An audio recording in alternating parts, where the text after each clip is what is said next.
Law of Trust, Part 3. That is an express trust. What do you mean by express trust? Express trust means author of the trust creates a trust with the intention to create it. Before we go into the subject, express trust, we will see the definitions for the term of trust given by English authors.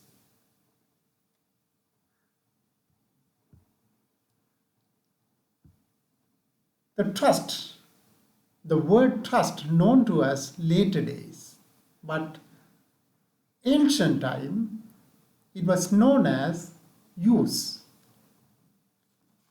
The trust is the direct successor of medieval use. The forerunner of the trust was known as use. Use existed in a very basic form since 11th century.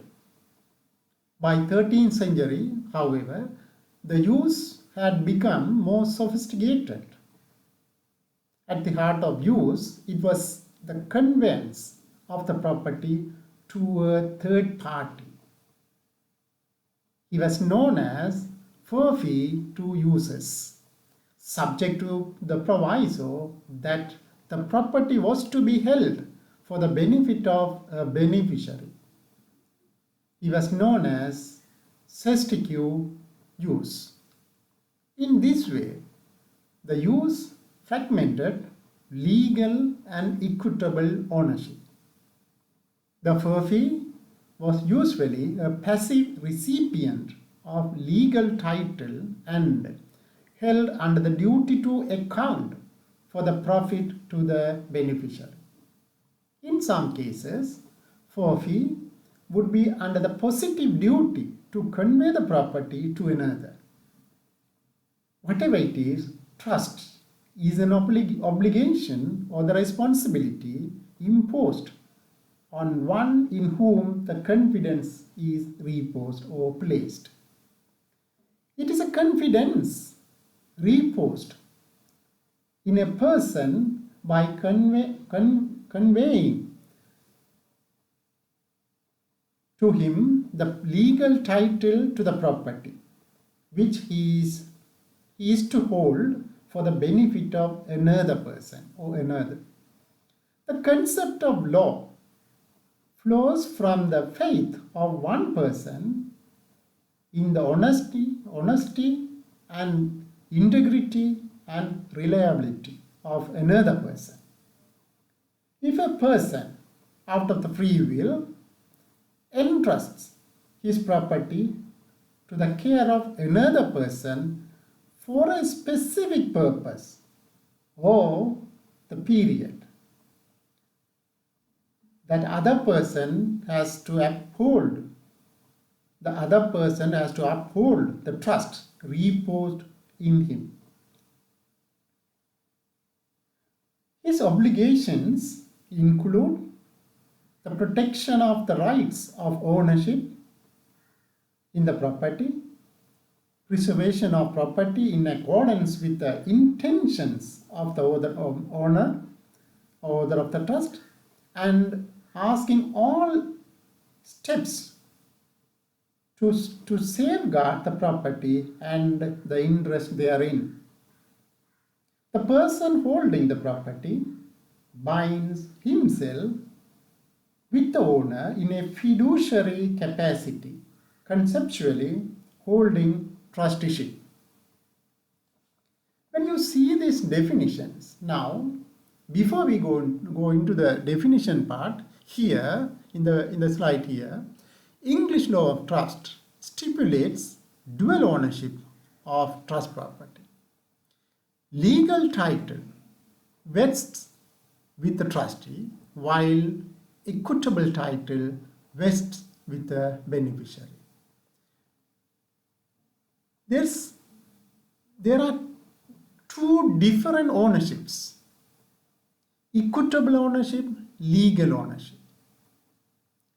Now, when you see the picture of the transaction, a person who transfers his property, his own property, to another person. If you stop with this one, that is the deed of transfer.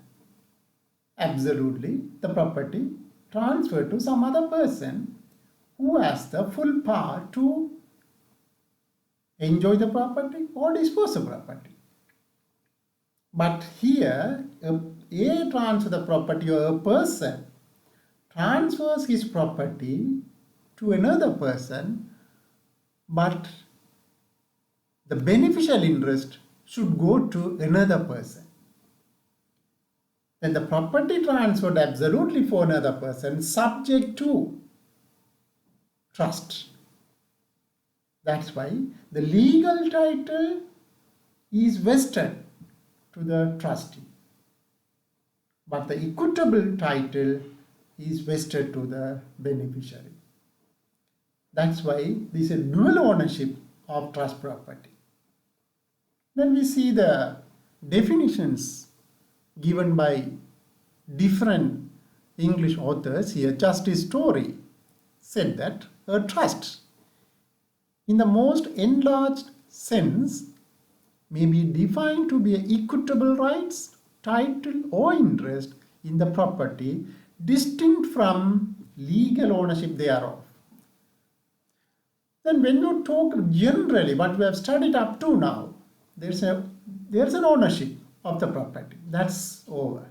But here in the law of trust, we are studying some other different ownership that is known as equitable ownership, equitable rights, equitable title, equitable in either way you can say, any way you can say. But there is equitable ownership in addition to legal ownership. If there's a property transferred to another person, then the legal ownership transferred. The beneficial enjoyment also transferred or disposed to him. But if the property transferred subject to trust, in the sense, the legal title or the legal ownership transferred to transferee, that's here trustee. But the beneficial ownership, the ownership of the beneficial interest transferred to beneficiary. That's why the English law defines that dual ownership. Then dual ownership in the sense, first legal ownership one side and equitable ownership also in other side.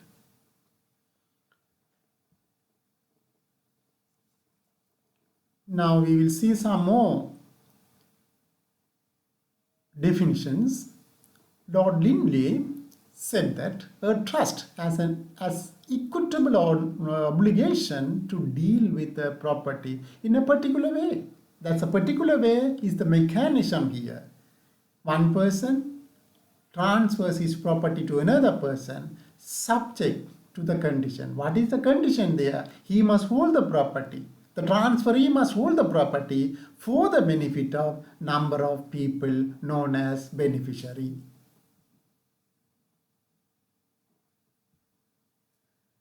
Maitland defines as follows. When a person has rights which he is bound to exercise on behalf of another for the accomplishment of some particular purpose, he is said to have those rights in trust for that other or for that purpose, and he is called as trustee. Now the person has a right which he is bound to exercise on behalf of another person. Now the property is transferred to another person. There's a purpose of this transfer. There's a purpose behind this transfer. What is that? The beneficial interest should be given to somebody. The purpose is something there. for the transfer, that is trust. Then the person to whom the property is transferred, known as trustee.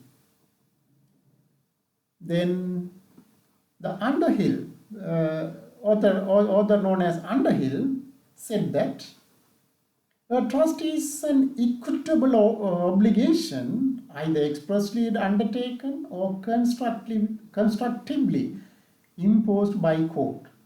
Now there are two different ways in which the obligation may come into the scene. A trust is an equitable obligation, either expressly undertaken, that is known as express trust. As I explained to you, the author of the trust creates a trust with the intention to create it. Then that is expressly undertaken by trustee. The other one, constructively imposed by court, that is known as constructive trust.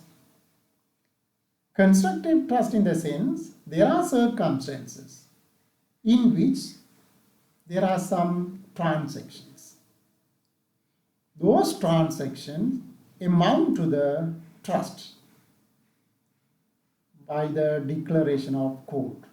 Then that's known as constructive trust, that we will study later, whereby the obligor is bound to deal with the property over which he has the control for the benefit of persons of whom he may or may not himself be one, and any of whom may enforce the obligation. Then the trust may be created for the benefit of another person, another persons. Then in that case, even author of the trust may be a beneficiary.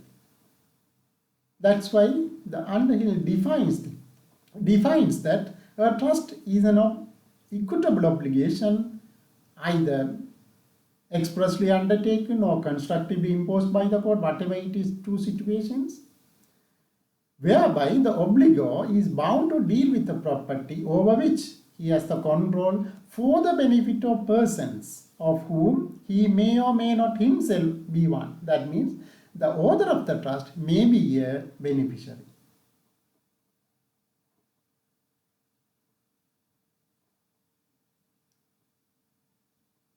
In addition to that, even trustee in cases may be a trustee, maybe a author of the trust. Author of the trust may be a beneficiary, or author of the trust may be a trustee. If the property belongs to one person, he declares that property as to trust property, then the author of the trust, the owner of the property, becomes trustee. At the same time, the author of the trust may be one of the beneficiaries, that we will study later when we study the definitions given in our trust ordinance. Then the English author Snell defined that the definition may be given by Professor Heaton as perhaps most satisfactory definition, that we will study later, definition given by Professor Heaton.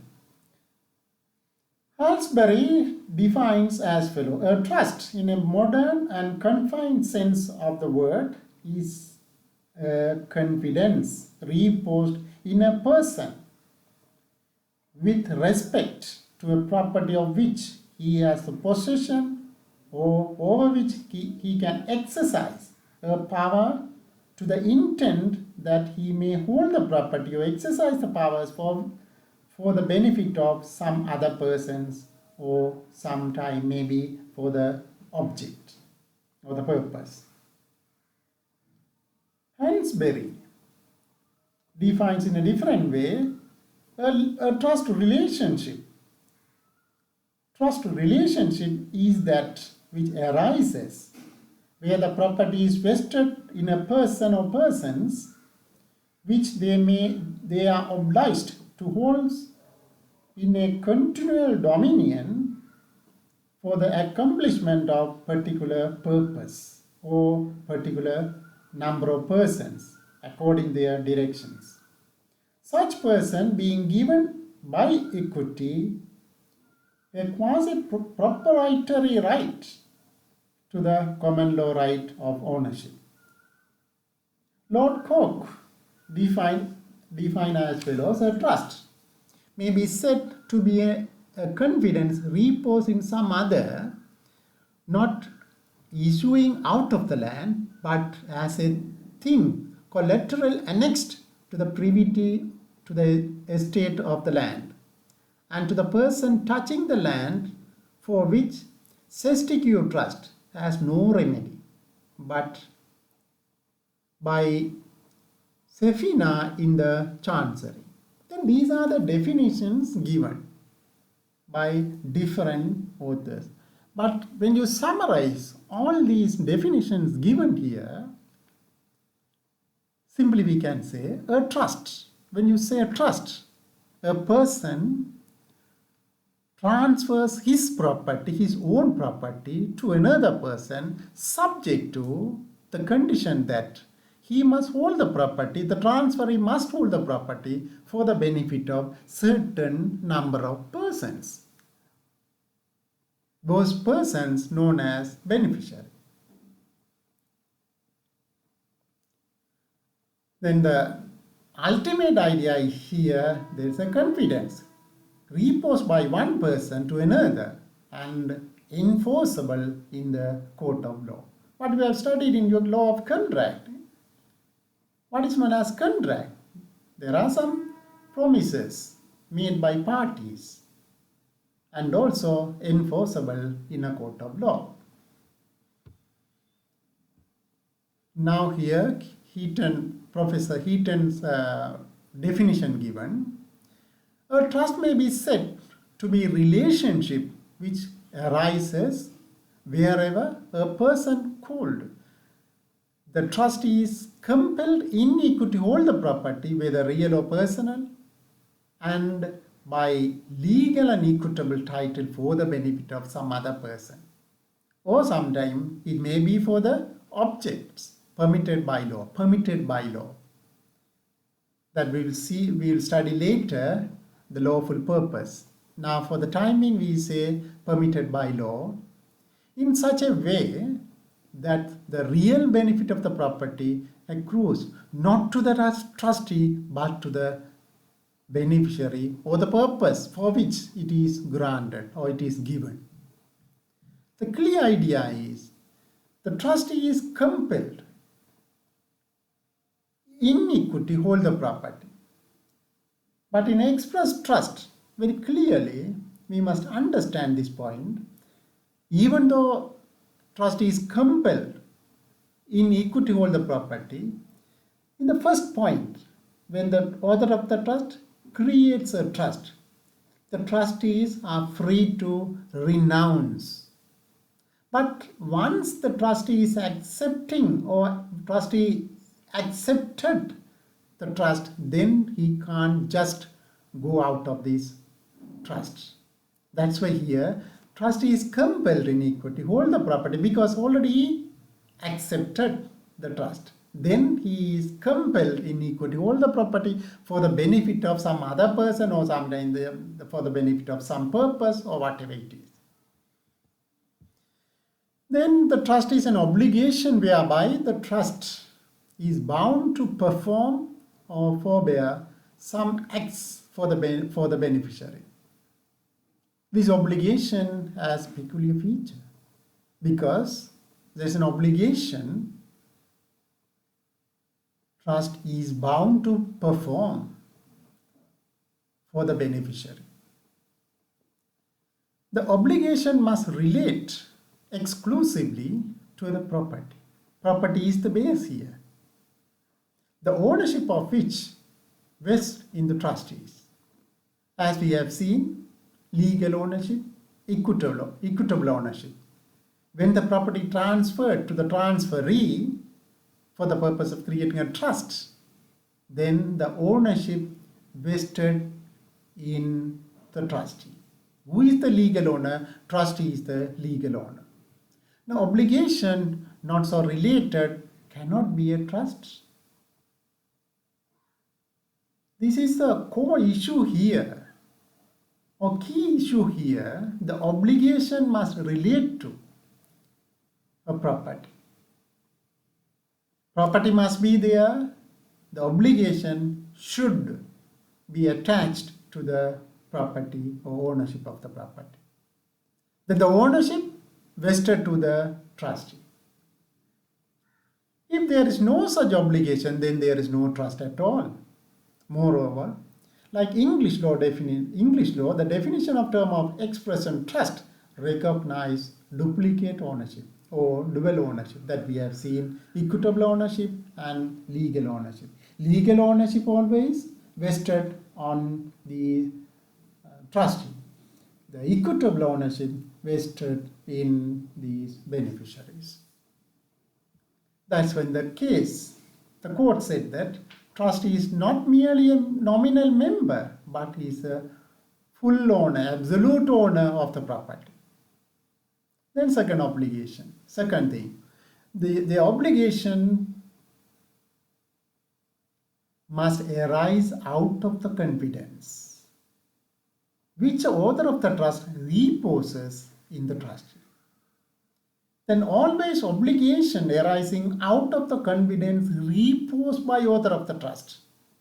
On whom? On the trustee, or out of own declaration.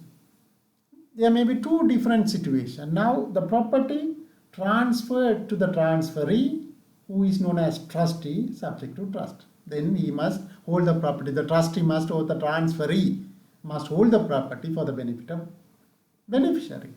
Sometime, without trustee, the owner of the property declares that the property is in trust. That means by declaration, he himself becomes trustee of the property. Earlier, he was the owner of the property. After declaration, now he is a trustee of that property. That's why here, an obligation may arise out of the confidence which owner of the trust reposes in the trust or out of own declaration. This obligation is different from contractual and delictual obligation. We will see later in detail the difference and similarities between trust and other legal concepts that we will see later.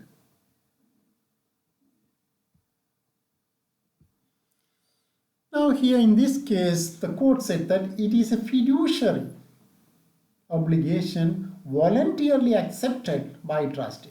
That's why I told you earlier also. I discussed with you earlier. Trustee, or the person who is totally free to accept or renounce the fiduciary position. If the trustee is nominated, simply he can renounce it if he doesn't want to proceed with the trust. That's why it is a fiduciary relationship or fiduciary obligation voluntarily accepted by trustee. The definition of term of trust in its legal sense has technical and legal meaning, which is very much different from the sense we use the word daily parlance. In its legal sense, it involves what is usually known as three certies, namely the first one here. There must be a trustee. There must be a person who is known as trustee. The other thing is the property. Property which may be movable or immovable property. There may be a money, or maybe sometimes property tangible or intangible property. That's known as property. That's known as trust property. The third one, the person whose benefit the property is held. Now there are three matters here. There must be a trustee, always. That's mandatory. The property should be there. If there is no property, there is no trust, that we have seen. Property is the base. Then the third one, there may be trustee. There may be a beneficiary, because the beneficial interest should be given to certain number of beneficiaries. Beneficiaries includes the author of the trust, if he is willing to be a beneficiary of the trust. That's why in this case, the court said that it is a combination of three elements which must exist before we get a relationship of trust and beneficiary. Before the creation of relationship, there must be a combination of all three: trustee, beneficiary, and property. That's a trust property. Mere intention to create a trust without a gift of property for that purpose or object would not constitute a trust. As the trust property is one of the main issue in the trust, without trust property, you can't create the trust. The property must be certain, must be able to identifiable.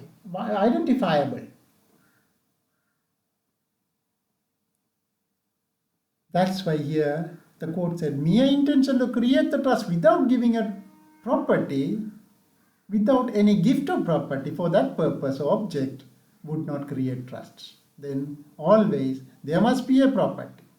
In order to create a trust, owner has to divest himself of his rights to the property and transfer it to the trustee. That's a mandatory requirement. Unless author of the trust is the trustee of the trust. Unless author of the trust is the trustee of the trust. In other cases, if the author of the trust different from trustees, then the property should be transferred to trustee. Otherwise, there is no trust at all, because property is the main and key factor in the trust. When a person executes a deed expressing his desire to construct a dharmasala to perpetuate the memory of his family members without divesting himself of the rights in such property to the trustee, then no trust is created. Then always, there are so many cases, in English cases as well as Indian and Sri Lankan cases, emphasize that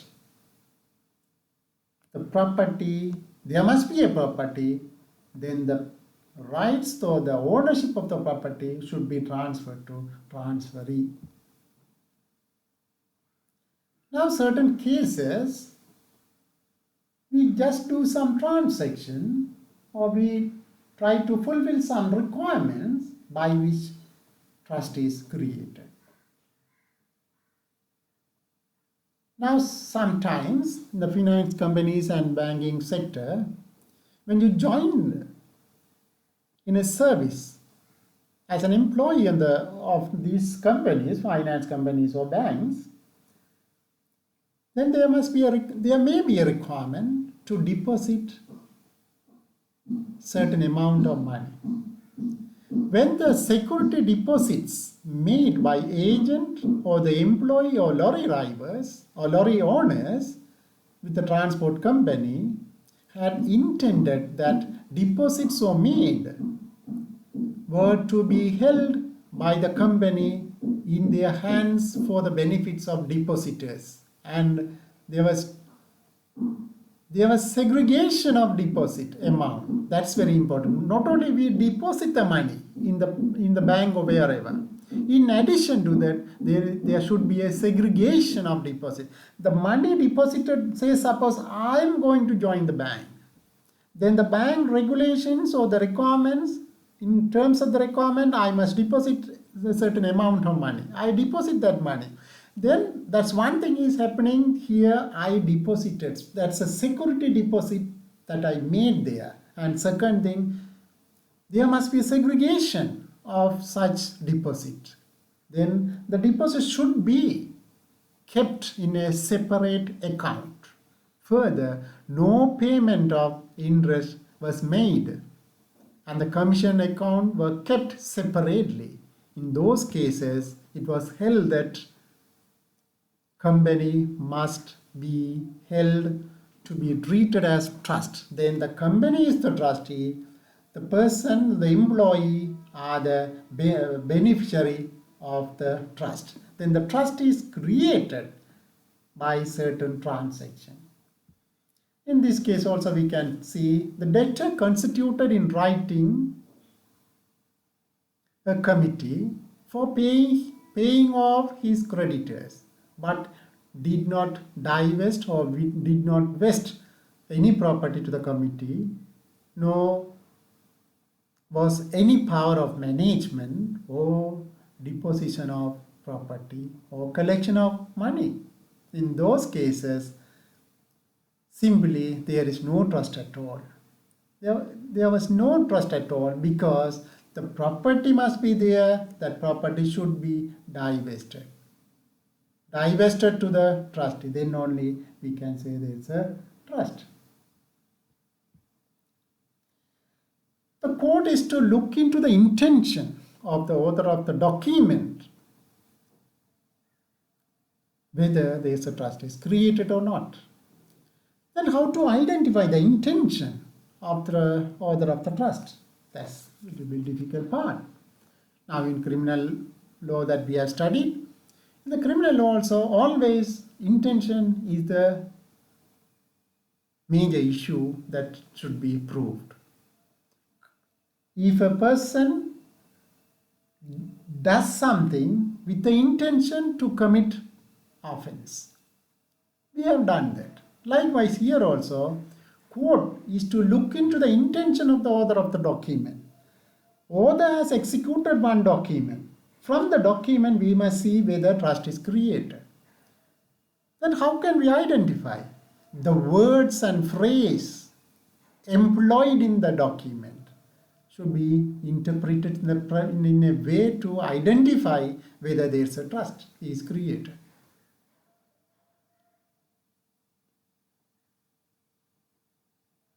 Trust is created when the obligation annexed to the ownership of the property for the benefit of third person is brought into existence. Then trust is created when the obligation annexed to the ownership of the property for the benefit of third person is brought into the existence. For the creation of fiduciary relationship, that's entire matter is there. Creation of fiduciary relationship. When you create the trust, as I told you, as we discussed earlier, the person transfers his property to another person. He reposes certain confidence on that person. Then the property transferred, an obligation arising out of the relationship, that's known as fiduciary relationship. I transfer the property to you, you must hold the property for the benefit of somebody else. Then there is some sort of fiduciary relationship for the purpose of creating a fiduciary relation. It is not the necessary to concern the document must use the word trust. Then what we should do is to identify the fiduciary relationship, or in other way we can say to identify whether there is a trust is created, whether the trust is created, whether there is a trust or whether the trust is created there. Then what you should do? We must identify the intention. For the purpose of identify the intention, we should not. For the purpose of identifying the intention of the author of the trust, we should not search the word trust in the document. Sometimes they don't use the word trust. There is no mandatory requirement to use the word trust, but still trust may arise. because from the arrangements, from the terms and conditions what they have used there, you must identify the intention of the author of the trust, whether he has some sort of intention to create the trust, whether there is a trust, whether he has some sort of intention to create the trust, first of all. Then if there's an intention, then there must be a trust, not that transaction. Therefore, keep it in your mind now, there is no need, there is no mandatory requirement to use the word trust in a document to create a trust. In the absence of the term of trust, trust may arise. That's why here, for the creation of a fiduciary relationship, it is not necessary that the concerned document must use the word trust, because a person may become a trustee by his own acts or conduct. That means there is a transaction. There is a transaction between two or more parties. Because of their own actions or because of their conducts, trust may arise. That's why here we have seen the bank employee had made a security deposit with the employer bank. Such deposit was held by the bank as trustee. Then this trust is created. They never use the word trust in the whole document at all, but still trust is created. Now we will see the trust ordinance. When you see the section 3 of the trust ordinance, trust is defined. What is known as trust? Trust is there an obligation. Obligation, I highlighted that word. Trust is an obligation annexed to the ownership of the property and arising out of a confidence reposed in and accepted by the owner, or declared and accepted by him. For what? For the benefit of another person. Further, while the ownership is nominally vested in the owner,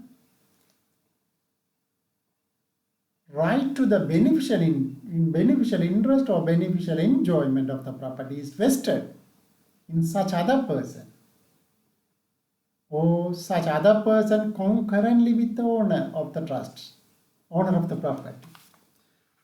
Now the clear idea is here, as I discussed earlier, the trust is created, the ownership of the property nominally vested with the owner, nominally, but absolute owner, who is the absolute owner? The legal title vested to the trustee, or sometimes the ownership nominally vested with the owner, in the sense, owner is the trustee.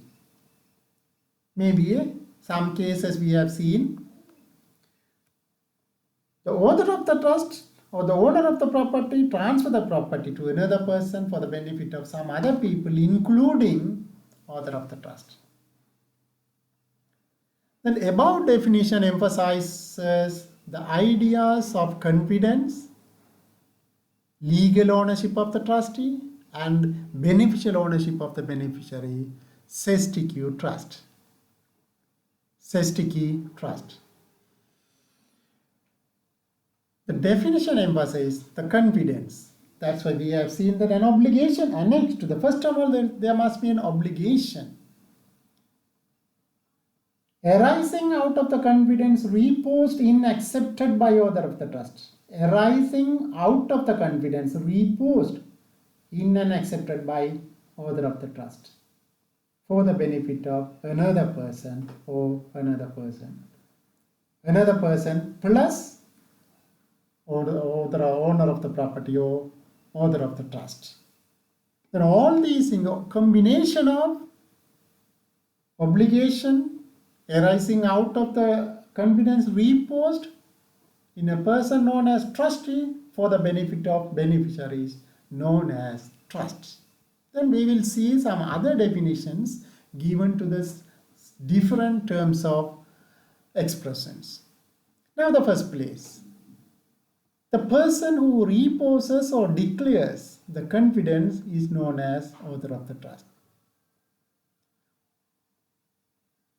The person transfers the property. The person who creates a trust, known as author of the trust. But keep in your mind, in some English books, author of the trust referred as settlor of the trust.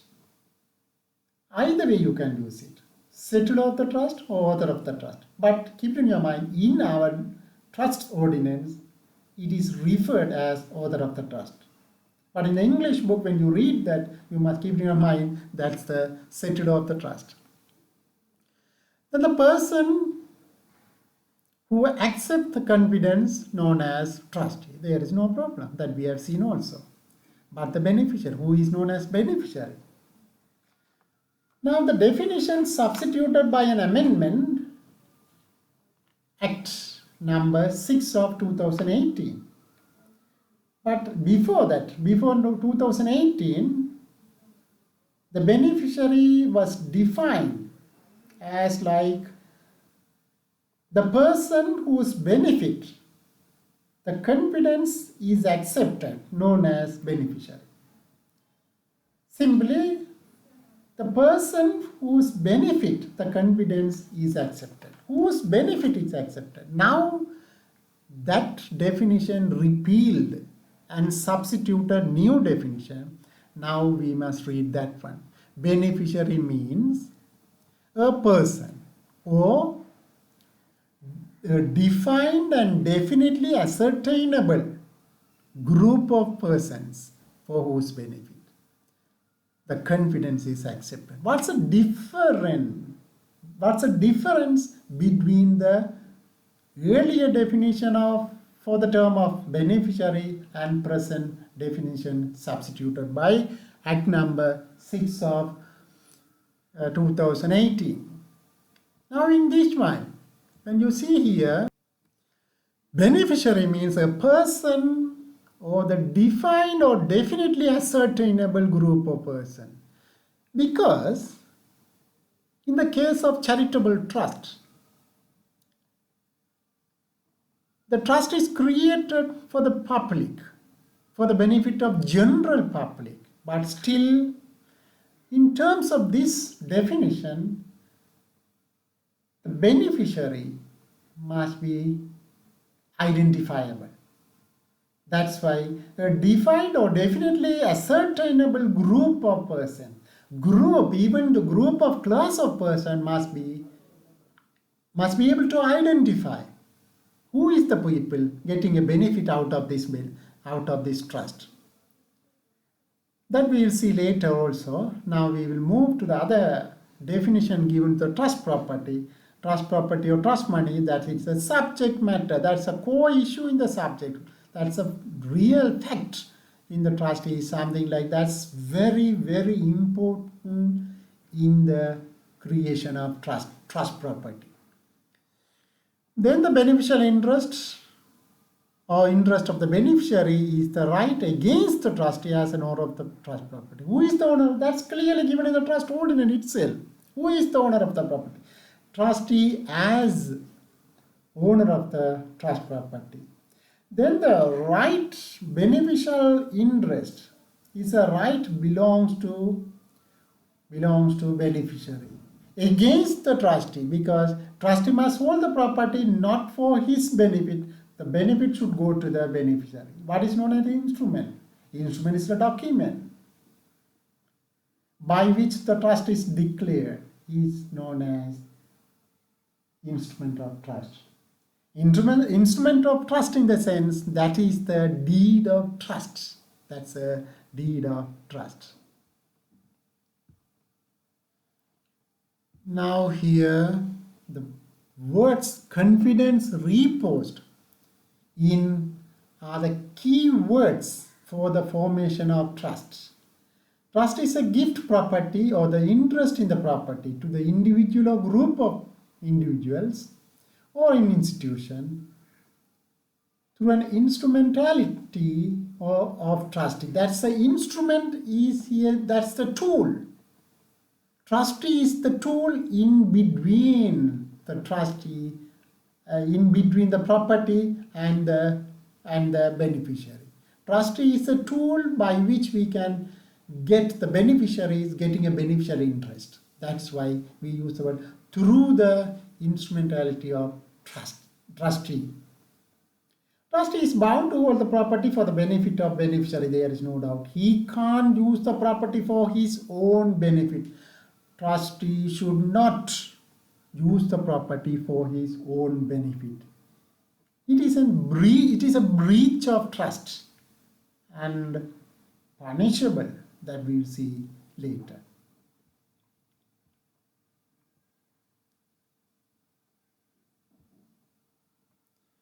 Now we will see the interpretation part that we will discuss later also, but you are studying the interpretation law here in your intermediate subjects. Now here also what we are going to see here, we are going to see some extent, we are going to see the interpretation, law of interpretation.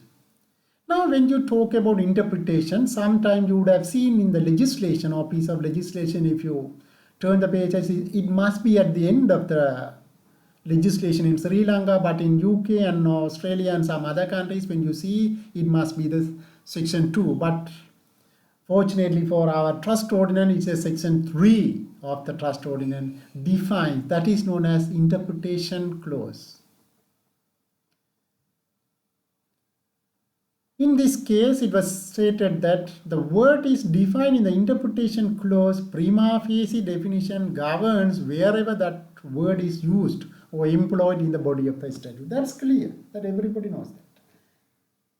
If there's an interpretation clause, it may be at the end or at the beginning, or sometimes maybe definition may be given at the end of the sections also. When you see some cases like penal code, there are some definition given to the sections, right? Whatever it is, then you must know that the interpretation of certain words may be given at the end of this legislation or the piece of legislation or the act. That's the tradition of Sri Lanka. Or sometimes it may be at the beginning of the piece of legislation. That's the tradition followed by Australia as well as UK. Sometimes it may be given, different definition may be given to different clauses. Then in a different section, different definition may be given. There is no problem. But whatever it is, now take an example where at the beginning of the clause, the beginning of the ordinance or the act, suppose, say, take the example of trust ordinance. The trust ordinance section 3 defines, trust ordinance defines certain words. It means wherever that word's used, those words have the same meaning throughout the legislation. That's why we say that when the word is defined, the interpretation would prima facie definition governs wherever the words used in the body of the statute. You can apply the definition given in the trust ordinance for some other purpose of other places or other legislation where they have used the same word. Sometimes may hear charitable trust defined in the, say suppose trust is defined, express trust is defined. Sometimes they may have some other definition in some other legislation. Because it depends on the purpose of the legislation or object of the legislation, then it may differ from legislation to legislation for the definition of certain words, similar words or same word. But within the one statute, if the word is defined, that means everywhere, wherever the word employed, that same definition is applicable. However, when the context makes definition given in the interpretation clause inapplicable to define the word when used in the body of the statute. When the context makes definition to the word given in the interpretation clause, then we must define differently. It's a little bit ambiguous, these wordings. Now the idea here, what is the idea behind this text here? Suppose, now say in the trust ordinance, section 3 defines who is the beneficiary. Who is the beneficiary? But when you study these charitable trust, it is provided that the charitable trust means it is for the benefit of public. Then is it possible to apply the beneficiary here clearly defined, but when you go to that section, it is referring the public. Can you identify every public who are every public in the society, or in every person? Say suppose there's a trust for the benefit of poor people. Can you identify the poor people by name or by whatever? No, you can't do that. Then the context in the charitable trust, whatever given, the definition given in the trust ordinance, inapplicable, is inapplicable. That's the idea here. That's why sometime when you see the legislation, the interpretation clause starts like in this act. In this act, trust means, trust is. That's a clear idea. There is no second word. Everywhere you must apply the definition given in the interpretation clause. You can't change the interpretation given in the interpretation clause. But in the interpretation, when you see the trust ordinance section 3, it starts like this. In this ordinance, comma, unless the context or subject matter otherwise implies. That means because of some context in the section may require different interpretation from the interpretation given in this section 3. That's why the wording is something different from other laws. In this ordinance, unless the context or subject matter otherwise implies. Therefore, all the definitions given in the interpretation clause are enacted subject to the qualification, unless context otherwise requires. Or otherwise, sometimes it may be like this: unless the context or subject matter otherwise implies. Now, when you go to the charitable trust, it implies differently. It implies the definition for beneficiary differently. Then you should not apply what is given in section 3. You must find some other alternative definition there. Although it is presumed that the legislature will be precise and careful in its choice of language in the definition section, sometimes the language used in section requires interpretation. That is unfortunate situations. In these circumstances, the definition in the interpretation section may itself ambiguous. and may have to be interpreted in the light of other provisions of the Act and having regard to the ordinary connotation of the word define.